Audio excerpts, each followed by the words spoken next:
زبور 9 عدل اور انصاف کے لیے خدا کی شکر گزاری۔ میں اپنے پورے دل سے خداوند کی شکر گزاری کروں گا۔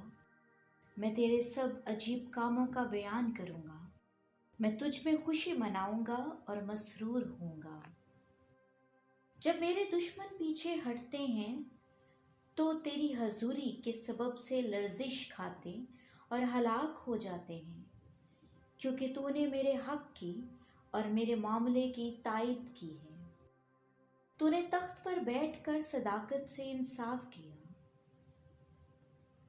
تو نے قوموں کو جھڑکا، تو نے شریروں کو ہلاک کیا۔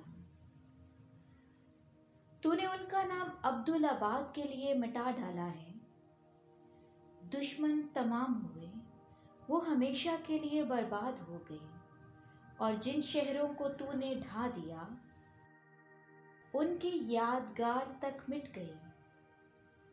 لیکن خداوند ابد تک تخت نشین ہے، اس نے انصاف کے لیے اپنا تخت تیار کیا ہے، اور وہی صداقت سے جہان کی عدالت کرے گا۔ وہ راستی سے قوموں کا انصاف کرے گا۔ خداوند مظلوموں کے لیے اونچا برج ہوگا، مصیبت کے دن میں اونچا برج۔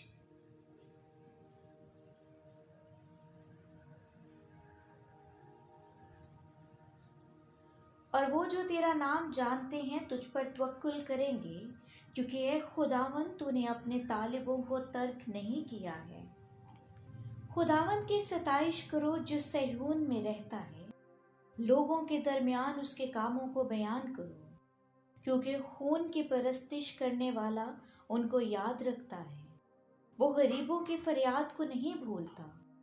اے خداوند مجھ پر رحم کر، تو جو موت کے پھاٹکوں سے مجھے اٹھاتا ہے، میرے اس دکھ کو دیکھ جو میری نفرت کرنے والوں کی طرف سے ہے، تاکہ میں تیری کامل ستائش کا اظہار کروں۔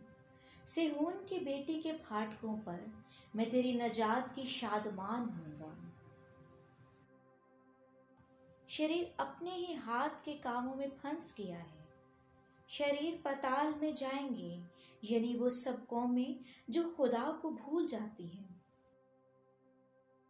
کیونکہ مسکین سدا بھولے بسرے نہ رہیں گے، نہ غریبوں کی امید ہمیشہ کے لیے ٹوٹی ہوگی۔ اٹھ اے خداوند، انسان غالب نہ ہونے پائے، قوموں کی عدالت تیرے حضور ہو۔ اے خداوند ان کو خوف دلا، قومیں اپنے آپ کو بشر ہی جانیں۔ آمین۔